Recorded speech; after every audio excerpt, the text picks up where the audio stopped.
வணக்கம் மக்களே, welcome back to நீற்று இன்று நாளை. இன்னைக்கு நம்ம தீபாவளி ஸ்பெஷல் மைதா பிஸ்கெட் ரெசிபி தான் பண்ண போறோம். இதை நான் எப்படி பண்ணுங்கிறத பார்க்கறதுக்கு முன்னாடி நம்ம சேனலுக்கு நீங்க ஃபர்ஸ்ட் டைமா வரீங்கன்னா மறக்காம சப்ஸ்கிரைப் பண்ணுங்க. இந்த மைதா பிஸ்கெட் பாத்தீங்கன்னா நிறைய பேர் நிறைய விதமா சொல்லுவாங்க. டைமண்ட் பிஸ்கெட், ஷக்கர்பாரே, கலகலா, அந்த மாதிரி நிறைய பேர் இருக்கு. இதுக்கு சாப்பிட்றதுக்கு பாத்தீங்கன்னா கொஞ்சம் பிஸ்கெட் மாதிரியும் கொஞ்சம் பாதுஷா மாதிரியும் இருக்கும். இது நீங்க ரெண்டு விதமா சாப்பிடலாம். அப்படியே டைரக்டா பொரிச்சு எடுத்து சாப்பிடலாம், இல்லைன்னா சுகர் கோட் பண்ணியும் சாப்பிடலாம். சுகர் கோட் பண்ணும்போது பார்த்தீங்கன்னா நல்லா கிறிஸ்பி அண்ட் கிரன்ச்சியாக ஆகிடும். ஸ்வீட்டுமே நிறைய உரைக்கும். இப்போ இந்த மைதா பிஸ்கெட் ஸ்வீட் பண்ண ஆரம்பிச்சிடலாமா? முதல் ஸ்டெப்பாக பார்த்தீங்கன்னா மிக்சி ஜாரில் 1/3 கப் அளவுக்கு சர்க்கரை சேர்த்துக்கோங்க. சர்க்கரை கூடவே நான் ஏலக்காவும் சேர்த்து அரைக்க போகிறேன். ஒரு 3 ஏலக்காய் சேர்த்துக்கிறேன். சர்க்கரை நல்லா ஃபைனாக பொடியாகிற வரைக்கும் நம்ம அரைச்சிக்கலாம். பொடியானதும் அந்த சர்க்கரையை ஒரு பவுலுக்கு மாற்றிக்கோங்க. நான் பவுலில் தான் நம்மளுக்கு மாவு பிசைய ஈஸியாக இருக்கும். இது கூடவே ஒரு 3 டேபிள் ஸ்பூன் அளவுக்கு வெது வெதுப்பா இருக்கிற நெய் சேர்த்துக்கலாம். வெது வெதுப்பா நெய் சேர்க்கும் போது சக்கரை சீக்கிரமாவே கரைஞ்சு வரும். நெய் பார்த்தீங்கன்னா ஓரளவுக்கு ஒரு கிறிஸ்பினஸ், ஃபிளேக்கினஸ் ஒன்று கொடுக்கும். இன்னைக்கு நம்ம பேக்கிங் சோடா எதுவும் சேர்க்காம தான் பண்ண போறோம். ஸோ அதனால அந்த கிறிஸ்பினஸ் கொண்டு வரதுக்கு தான் நெய் சேர்த்திருக்கோம். உங்களுக்கு நல்லா பொறப்பொறன்னு வேணும்னா நீங்க பேக்கிங் சோடா கூட கொஞ்சம் சேர்த்துக்கலாம். 1/3 கப் அளவுக்கு வெது வெதுப்பான தண்ணி சேர்த்துட்டு நல்லா கலந்துக்கோங்க. சிங்கிள் மிக்சரா ஆனதுக்கு அப்புறமா 1/4 கப் மைதா சேர்த்துக்கலாம். மைதா சேர்த்துட்டு மிக்ஸ் பண்ணி விட்டுட்டே இருங்க. கொஞ்சம் கொஞ்சமா அப்படியே மிக்ஸ் பண்ணிட்டே மைதா சேர்த்துக்கலாம். மைதா பார்த்தீங்கன்னா நம்ம சேர்த்துருக்க லிக்விட் எல்லாத்தையுமே உறிஞ்சு ஒரு மாவு பதத்துக்கு வரும். ஆரம்பத்தில் உங்களுக்கு லூஸா இருக்க மாதிரி தான் இருக்கும். பட் நம்ம ரெஸ்டிங் டைம் அதுக்கப்புறமா ஒரு 2 டீஸ்பூன் மைதா சேர்த்து பிசையும் போது உங்களுக்கு திக்கா ஆயிடும். உங்களுக்கு இப்படி பண்றதுக்கு பயமா இருக்குன்னு நினைச்சீங்கன்னா நீங்க மாவுல கொஞ்சம் கொஞ்சமா இந்த லிக்விட் சேர்த்து பிசைஞ்சிட்டே வாங்க. முதல்ல ஒரு சிங்கிள் மிக்ஸ் பண்ணிட்டு ஒரு 15 நிமிஷம் மூடி போட்டு அப்படியே விட்டுருங்க. 15 மினிட்ஸ் கழிச்சு கொஞ்சம் செட்டில் ஆகும். அதுக்கப்புறமா நம்ம ஒரு 10 நிமிஷத்துக்கு நல்லா பிசைஞ்சிக்கலாம். பிசைய பார்த்தீங்கன்னா மாவு திக்காயிட்டே போகும். அதுக்கப்புறமா ஒரு 2 மணி நேரம் நீங்க மூடி போட்டு விட்டுட்டீங்கன்னா மாவு நல்லா திக்காயிடும். நல்லா செட்டில் ஆகி உங்களுக்கு டோ ரெடி ஆயிடும். 10 நிமிஷம் நல்லா தேய்ச்சி பிசைஞ்சிக்கலாம். 2 ஹவர்ஸ் கழிச்சு நம்ம மேல அப்படியே மைதா ஒரு 2 டேபிள் ஸ்பூன் ஸ்ப்ரிங்கிள் பண்ணிட்டு மறுபடியும் பிசையும் போது மாவு உங்களுக்கு கையில ஒட்டாம திக்காயிடும். ரொம்ப திக்கா இருக்கணும்னு அவசியம் இல்லைங்க. சப்பாத்தி மாவு பதத்துக்கு இருந்தாலே நம்ம தேய்ச்சி கட் பண்ணிக்கலாம். உங்களுக்கு ஹேண்டில் பண்றதுக்கு கம்ஃபர்டபுளா இருக்கான்னு மட்டும் பார்த்துக்கோங்க. ஏன்னா மாவு ஒட்டிக்குன்னா உங்களால தேய்க்க முடியாது. அந்த மாதிரி இருந்தா மேல கொஞ்சம் திருப்பி மைதா சேர்த்துட்டு நீங்க பிசைஞ்சுக்கோங்க.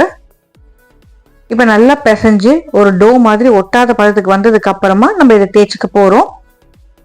இந்த ஸ்வீட்டை பொறுத்த வரைக்கும் நீங்க எந்த ஷேப்ல வேணாலும் கட் பண்ணிக்கலாம். ஸ்கொயரா, ரெக்டாங்கிளா, டைமண்ட்ஸா கூட கட் பண்ணிக்கலாம்.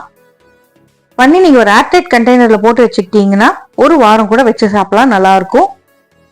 இதுல நீங்க கார வெர்ஷனும் பண்ணலாம், ஸ்வீட் வெர்ஷனும் பண்ணலாம். மாவு நல்லா சாஃப்ட் ஆனதுக்கு அப்புறமா நம்ம சப்பாத்தி தேய்க்கிறதுல போட்டு தேய்ச்சிக்கலாம். ரொம்ப தின்னாவும் தேய்க்கக்கூடாது, ரொம்ப திக்காவும் தேய்க்கக்கூடாது. ஓரளவுக்கு மீடியம் திக்னஸ் இருக்கணும்.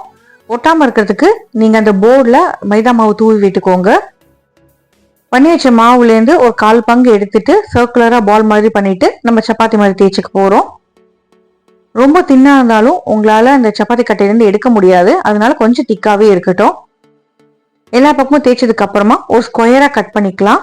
ஸ்கொயர்லேருந்து நம்ம அதுக்கப்புறமா உங்களுக்கு பிடிச்ச ஷேப் பண்றது உங்களுக்கு ஈஸியா இருக்கும். எட்ஜஸ்லாம் ட்ரிம் பண்ணி விட்டாலே உங்களுக்கு ஒரு பெரிய ஸ்கொயர் வந்துடும்.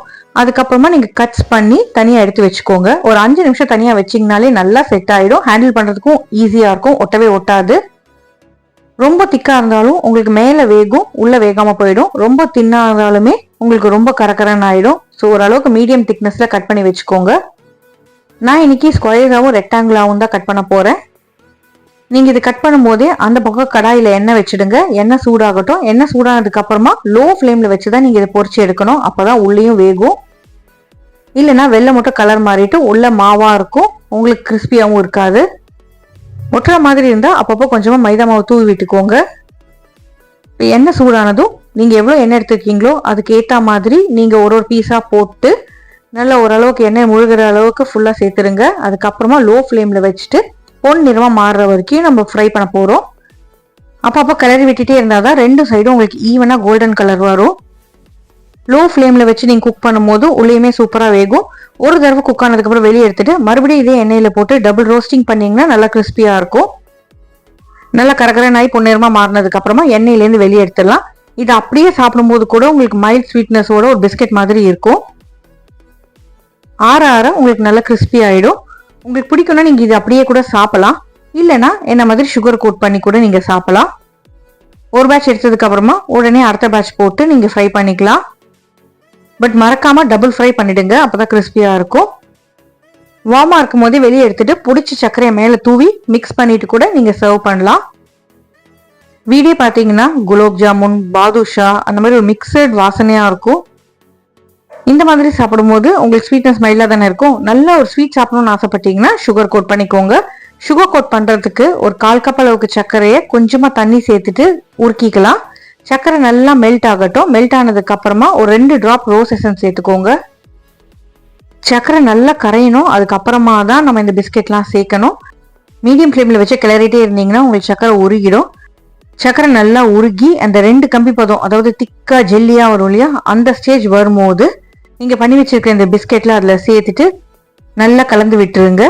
வெள்ளை பூத்து வரும் இல்லையா, அந்த ஸ்டேஜ் வர வரைக்கும் நீங்க கலரணும். சுகர் சிரப் எல்லாத்தையுமே பிஸ்கெட் உறிஞ்சிடும். ஆற ஆற உங்களுக்கு திக்காயிடும். ஃபர்ஸ்ட் நீங்க சக்கரை பாக்கில் கலர்னோடனே உங்களுக்கு சாஃப்டா இருக்க மாதிரி இருக்கும். பட் உங்களுக்கு ஆற ஆற நல்லா கடுக்கடுக்குன்னு ஆயிடும். வாசனைக்கு நான் ரோஸ் சிரப் சேர்த்திருக்கேன், அது ஆப்ஷனல் தான், உங்களுக்கு தேவையில்லைன்னா நீங்க ஸ்கிப் பண்ணிக்கலாம். நல்லா சக்கரை பாகெல்லாம் இந்த பிஸ்கெட் உறிஞ்சு அப்படியே வெள்ளை பூத்து வரும்போது நீங்க அடுப்பை ஆஃப் பண்ணிடுங்க. ஆறுனதுக்கு அப்புறமா ஒரு ஏர்டைட் கண்டெய்னரை ஸ்டோர் பண்ணிட்டு நீங்க சர்வ் பண்ணலாம். அப்பப்போ ஒரு 2 பிஸ்கெட் எடுத்து போடும்போது ஃபில்லிங்காகவும் இருக்கும், சாப்பிட்றதுக்கும் ரொம்ப நல்லா இருக்கும்.